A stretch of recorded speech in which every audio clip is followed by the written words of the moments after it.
editor of International Security Journal. Today, I'm delighted to be joined by Ian Hoey, Divisional Sales and Marketing Director, Meesons, John Gregory, Senior Business Manager, CNI and Special Projects, and Richard Flint, who is a Technical and Commercial Lead for Physical Security at BRE. Ian supports Meesons on a divisional level, providing his expertise across all subsidiaries, including the UK, Gulf and Europe. He focuses on building strategies for Meesons to drive business growth and overseeing the sales and marketing departments. John is highly experienced and specialises in the critical national infrastructure and government vertical. He works on projects that require the utmost security and therefore provides customers with high security products that have NPSA, LPS 1175 and secured by design accreditations. Richard is one of the UK's leading experts in physical security standards. With over 23 years' experience in testing and certification of security products at the Loss Prevention Certification Board, he spends his time supporting those who want to deliver effective security measures. Ian, John, Richard, it's great to be speaking with you all today. I think we've got quite a lot of ground to cover, so it'd probably be best to just jump straight into some of these talking points we've put together. So, Ian, can you start by telling us a little bit about how Meesons embraces security standards such as the LPS 1175 I mentioned a moment ago, and also how, as a business, you integrate them with your operations? Yeah, sure. Thanks for having me, James. I appreciate it. Look, I think the starting point is Meesons believe in it. We always have, and I guess we share some of the same values that the guys at BRE do. LPS 1175 has become a core part of our business. We spend a lot of time, money and energy supporting this standard because we're ultimately trying to achieve the same thing. I guess we sit in tandem, or at least we're part of the puzzle to help complete or realise the standard or the standards that are met. It's probably important for us at the early stage, so I'd say early stage specification, right through to sales, project delivery, maintenance. We have so many touch points in the cycle, and we need to ensure, I guess, at every one of those stages we're meeting or representing the standards of LPS 1175. As I said earlier, it's becoming a core part of our business offering. We believe in it, we back it, and I guess our business has evolved over the last few years as we redirect and shape it towards kind of meeting these standards and making sure that as many companies as possible get on board. Yeah, fantastic. And Richard, it might be a good time to quickly come to you just to give our listeners a little bit of, who may not know, a little bit of an insight into what 1175 is. 1175 is a forced entry standard. It was first developed in the early 90s when LPCB was owned by the Association of British Insurers and Lloyd's of London. We sort of looked after their fire and security needs that went beyond regulations, and until recently, security, there weren't regulations. There were plenty of building codes, etc. for fire, but not security. And since then, we moved from ownership by the insurers in 2000 to being owned by Building Research Establishment, which is ex-government but is now owned by a charity and has been since 1997, which gave us the freedom to look after other stakeholders a lot more than just the insurers. And with that has grown its significance. So in the early 2000s, we were approached about concerns on critical infrastructure, particularly water and water protection. So all UK drinking water is protected using equipment that's certified to the 1175 standard. And over the 20 odd years since then, it's expanded to cover the wider critical infrastructure sectors in the UK.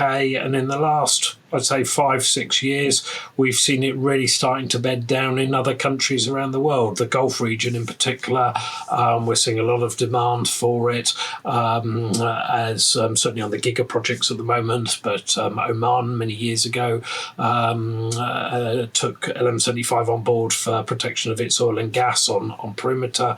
UAE, there have been plenty of projects. I remember the Louvre in Abu Dhabi was one of the first first ones we supported. I think that was a BRE project at the time.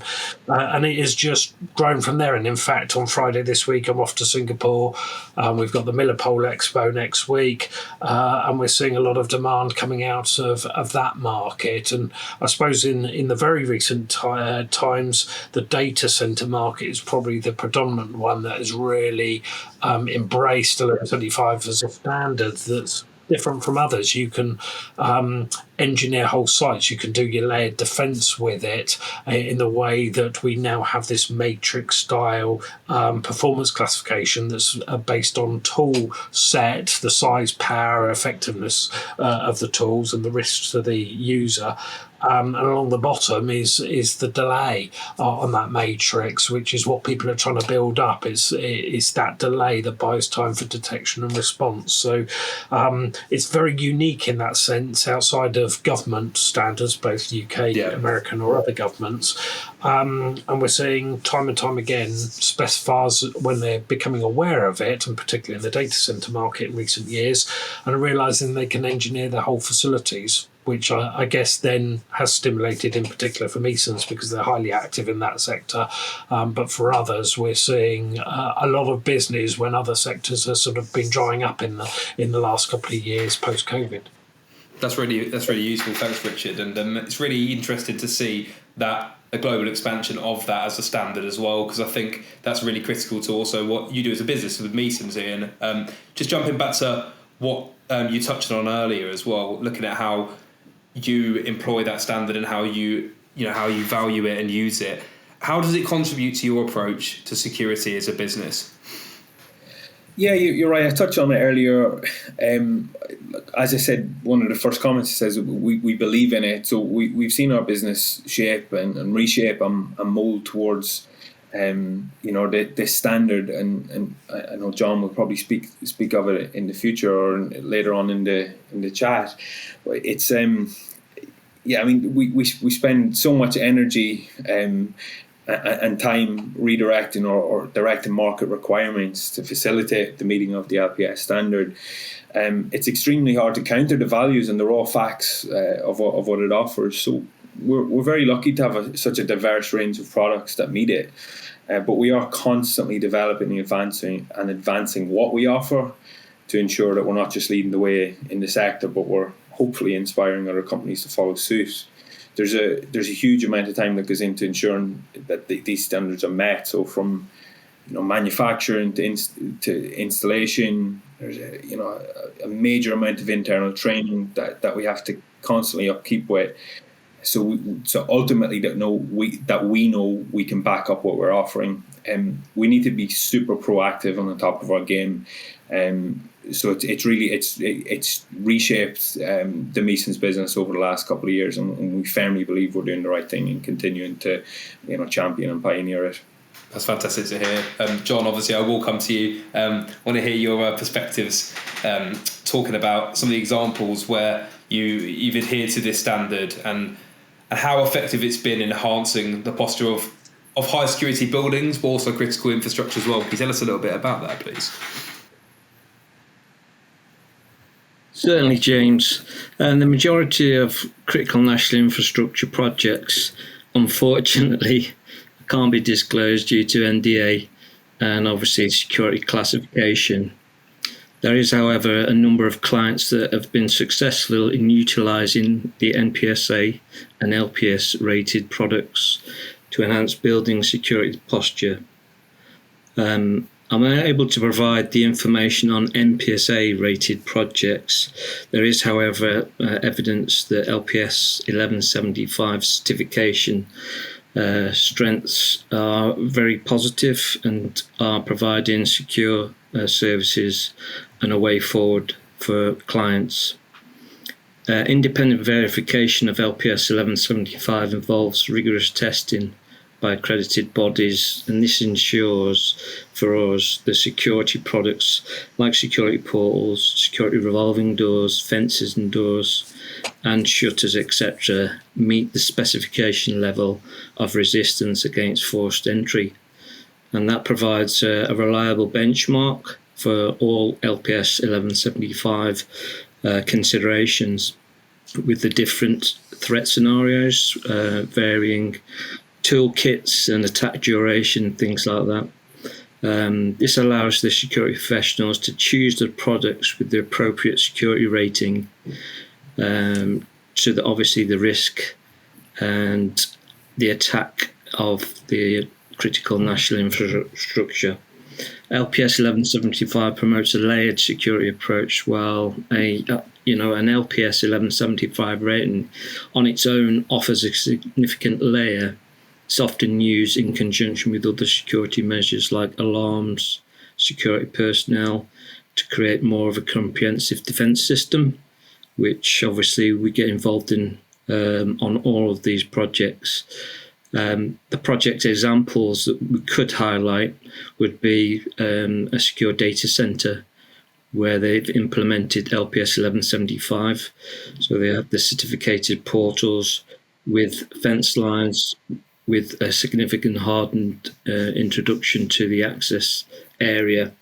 And obviously these delays provide defence in depth, which obviously Richard touched on earlier, which I think is crucial for especially my role within critical national infrastructure.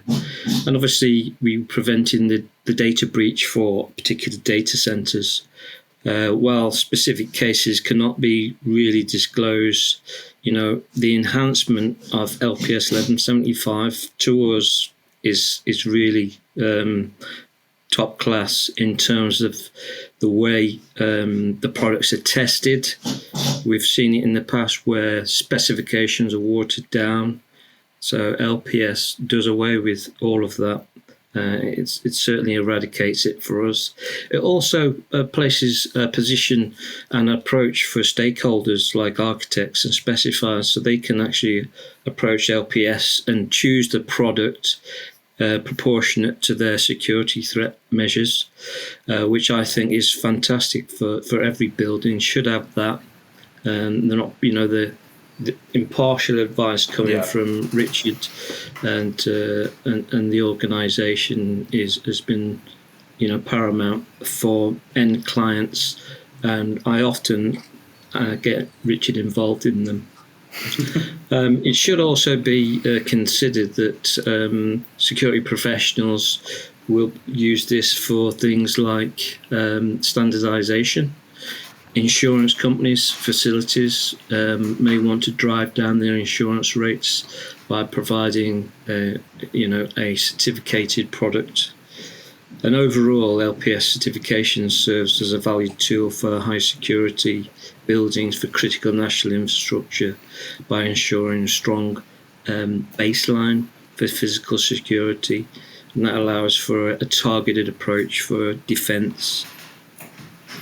Yeah, fantastic, John. Thank you for that. And I just wanted to quickly, touch on, I know we kind of covered a bit about the challenges there as well. On a more personal note, can you say a little bit about, your relationship between yourselves and Richard, and a little bit how that works, or maybe on an application level?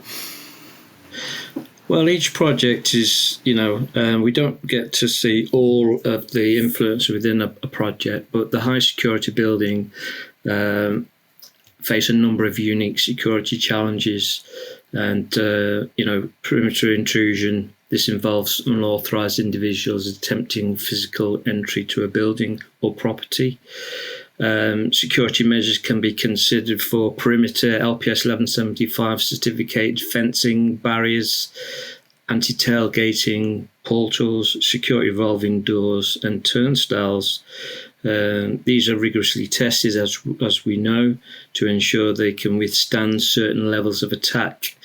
And obviously it's important the intrusion detection systems, utilise third-party products, sensors, alarms, cameras, etc., all working together to provide a seamless system, including security patrols to monitor, having security personnel actively patrolling the perimeter and monitoring security systems, which will provide a deterrent, but more importantly will provide a rapid response to any incidents. And obviously there are unauthorised access as well that needs to be considered. This involves someone gaining access to a restricted area without proper authorisation. And again, security measures there, we can incorporate anti-tailgating security portals and a plethora of other LPS rated products to provide that defence in depth. And again, in combination with access control, multiple forms of identification such as cards, PIN, fingerprint scanners to ensure the area is secure and those people who are authorised get in and those that don't. Anti-tailgating portal systems for critical areas are also a great form of defence. They have 2 interlocking doors which create an airlock effect for a building entry. And then obviously you've got to consider things like insider threat as well, which a lot of people actually don't consider. And this involves current employees, contractors, and unauthorised persons using their access to harmful effects to buildings and people inside that building. And obviously, Meesons staff, we go through background checks, and I believe that most clients do an element, but I think we could do more with regards to background checks for all staff involved in the various different buildings, and need to really fully implement that and make people aware. So training, we have security awareness training for staff. Regular training can help employees identify and report suspicious activity. People are frightened of challenging, and it's something that I see time and time again when I'm entering buildings in various different guises and and hats that I wear from time to time. And obviously the challenges really are the technology and the advances of that technology, so how it's going to impact them later on. So security measures, you need to regularly maintain your product and keep those updates of the patches, etc., for any software and vulnerabilities. I think it's paramount that a lot of the sites don't actually take out a proper service agreement as well, and the assessment can help to identify weaknesses in security systems before they can be exploited or attacked, which again is a case in point. We need to keep on top of what we're providing and ensuring that the client is getting the latest technology. So we're staying informed about emerging security threats, which obviously could change the type of product that we're going to be utilising. Security providers should consistently monitor the latest threats and update their strategic operations accordingly, the way they go about their business. If there's a security requirement, then it needs to be taken on board. Security measures, again, all our products have UPS on board, so what happens, disaster recovery, does everything fall over and then there's no security? So we try and find how clients are looking to utilise that, and we ensure that there's no effect if there's a power outage, fire, etc. Is the system still going to be secure, and how that's measured for damage, etc. And by implementing a combination of these measures, the security providers can help the high security building to address these challenges and maintain a stronger security posture moving forward. That's really interesting, John. And I also really like the point you touched on there about kind of making and highlighting that security is everyone's responsibility as well, stakeholders across the whole chain. I think that's something which often gets missed. And I think, we often talk about, as we are today, standards, but obviously as well as a core, that's a key part of the industry, is making sure everyone's aware of their own responsibilities. Richard, I just want to come to you to jump onto 1175 as well, and looking at its significance in the realm of standards. Can you give us a bit of an insight into that, particularly in terms of practical application and impact? I suppose the extension of what I said earlier is the assurance piece, and I think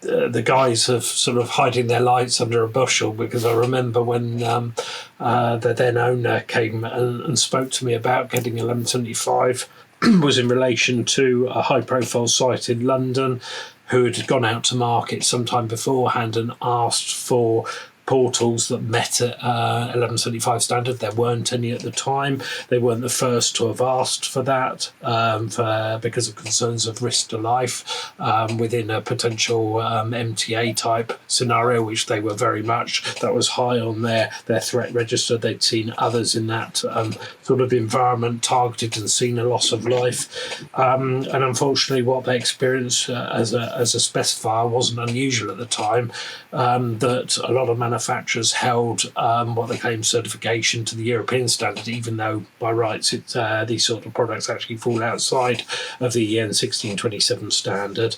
But what they were also failing to identify is the products they were offering, these were other manufacturers, to the EN standard, were at levels which relate to burglary, and actually burglary of a stealth form of levering and doing it quietly for fear of being detected, heard and observed. Whereas 1175 deals with it very differently, and as we say, and a lot of people we work with in government and across various sectors understand that, and sadly as we saw on Friday, albeit that was a firearms rather than, let's say, a bladed weapon attack, but we're more likely to see in the UK, is they're not quiet instances. So someone is going to try and break in, as we saw in London Bridge. They're not going to try and break in quietly, and yet RC 1, 2 and 3 in the European standard are about stealth. It's about levering, it's not about impacting. You're not allowed to hack away at the glass with the tools, etc. And Meesons stood forward. They were the first to go, actually, we're going to listen. And very quickly I was at the manufacturers with Jeremy, observing products and talking through which options were likely to be the most vulnerable in our experience, and then go from there. And very quickly they did a test program, and within 48 hours of doing the testing, they had data to support what I believe became 27 different options. The end user was delighted, because now they could sleep at night, because there was a company who'd gone to the effort of producing something that matched the threat they had, rather than going, oh, that might be a threat, we can't do that, so put it under the carpet and take this instead. And sadly, we still see others in the marketplace pushing their 1627 products where quite clearly the user has identified a threat of, potentially threat of life, but certainly threat that people are going to not do it in the way covered by the European standard. And yet those manufacturers still try and say, use this standard. So 1175, its impact is providing people an option that is more proportionate and level with the threats they face. There are 8 levels of threat, from people hiding small tools around their person to using thermal cutting gear and the sort of stuff you probably would have seen, or we've all seen in the movies about Hatton Garden. That's quite a scope, and it reflects on a philosophy, a theory I developed a few years ago and present quite a bit on, of the entrepreneurial offender. In terms of they're like business people, they're thinking, what is the return I'm trying to get for this act, whether it's criminal, terrorist, protest, and the latter two, it tends to be the publicity and what they do affects what sort of publicity they get. In terms of getting that return, what investment do they need in terms of those tools? How easy are those tools to acquire? How easy are they to use? Can they conceal the tools because they want to have that element of surprise when they hit the target, whether for criminality or terrorism? They want that element of surprise because as a visualization, we talk about the delay being the bottom of a triangle with detection and response. They want to get through that triangle before anyone responds and either neutralizes them if they're a terrorist or arrests them if they're a criminal. And so the standard allows this picking of what is that investment in terms of tools, but also the risks that a perpetrator is willing to go to and how they're willing to manage that by, for example, concealment. Hatton Garden guys, as we know, put their tools into wheelie bins because they wanted to conceal that. Well, if you're going to target a prime building in London, and let's say it is a marauding terrorist attack, you're going into the city of London and you're going to target a building, that's not going to be easy to conceal once you get to those final moments. So they know at some point they've got to get those tools out to start doing that work. And the beauty of the sorts of products Meesons offers, and certainly the certified portals and certified revolving doors, is you have to get through 2 layers to breach that product.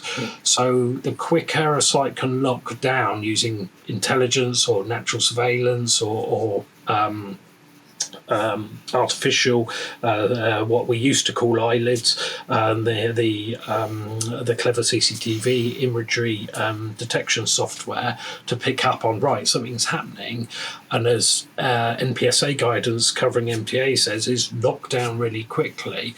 The beauty of theirs and other certified portals, and in Meesons' case, they're the only ones with revolving doors that are certified, is you've now got a lockdown and you've got a secondary layer, or it may be that the attacker's got through the first layer of the portal, but because it's got that second set of doors, they haven't been able to get in, and the way in which their systems are configured kicks the person back out unless they're willing to attack, and we've rated that. So it does, in terms of its impact, it gives that assurance and helps security managers sleep at night knowing that those products will perform. And it's been widely heard of me say, and I will continue saying it because it continues sadly to be true, 95% of the products that come to us fail to pass the tests.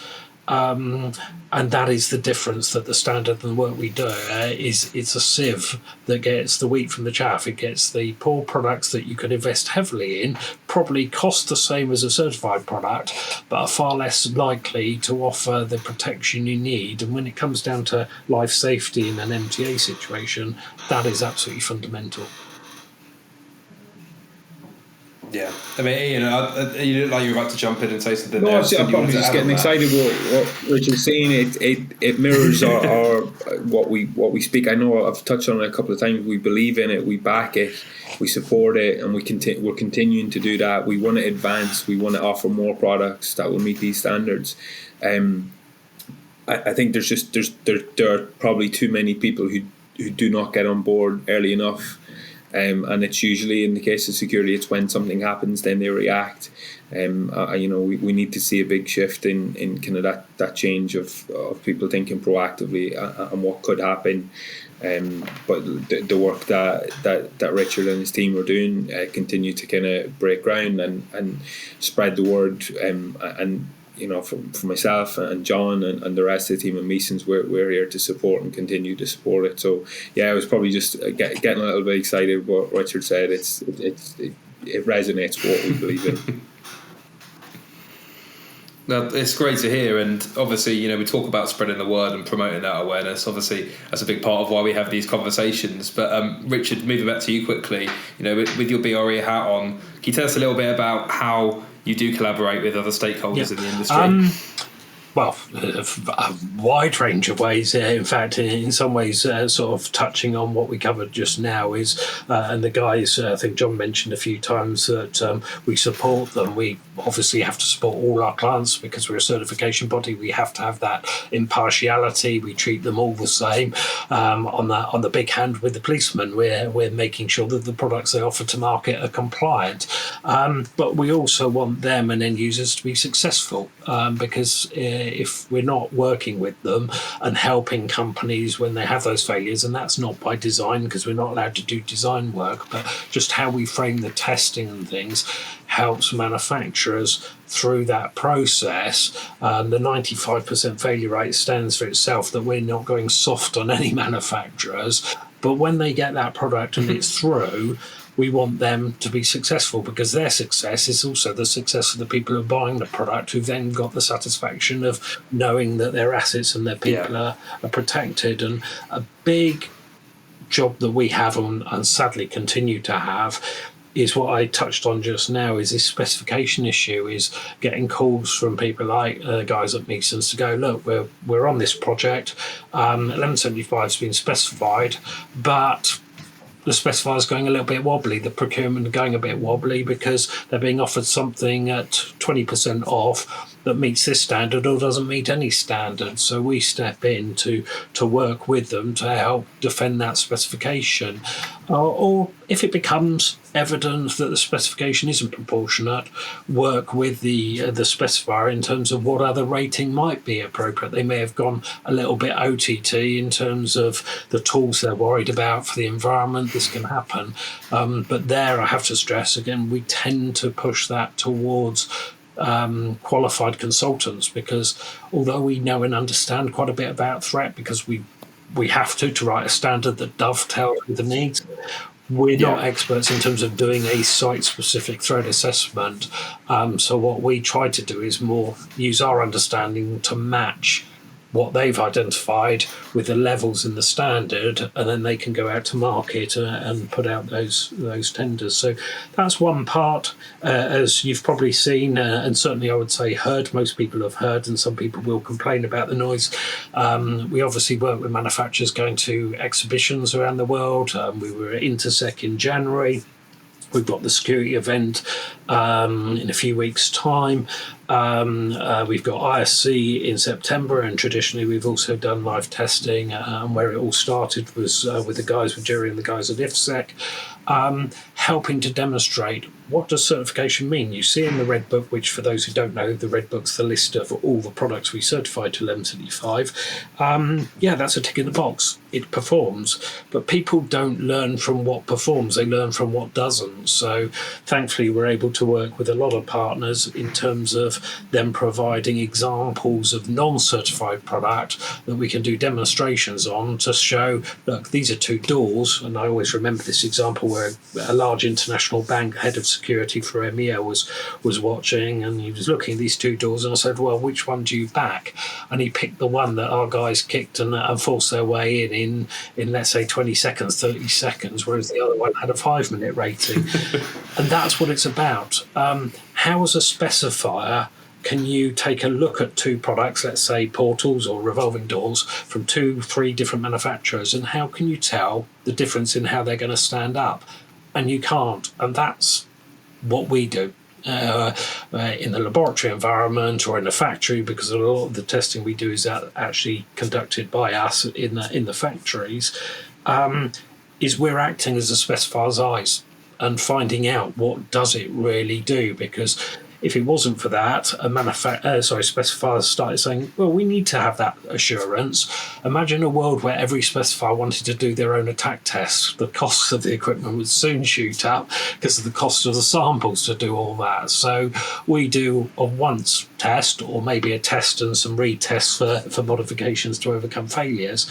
But ultimately, that's a lot cheaper for the manufacturer. And then our auditors are going in twice a year, generally speaking, to make sure that what they're placing on the market hasn't changed. So that's another part in which we're working with them, is it's not just a tick in the box and off we go. A lot of the H3M in the marketplace is very much that. It's a very important test, gives a very good litmus of how it can perform, but there isn't always necessarily that follow-up.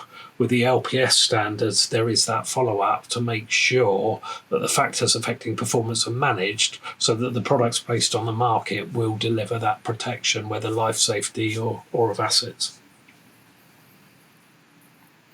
Fantastic. I think that ties us quite nicely into kind of wrapping up, really, guys. I mean, that's fantastic insights from all of you. Thank you for taking the time to speak with me today. And yeah, is there anything else anyone you'd like to add to this discussion, or? No, nothing from me. No, nothing from me. I'd just like to thank you for the opportunity to have the conversations. Fantastic. And likewise, guys, it's always really valuable to have these discussions. Like I said, they increase that transparency and that sense of accountability across the industry. And to everyone listening, be sure to get in touch with John, Richard and Ian and check out what Meesons are doing, as well as BRE and LPCB. Always fantastic to catch up, guys. Thank you. Thank you, James. Cheers, guys. Thank you. Thank you.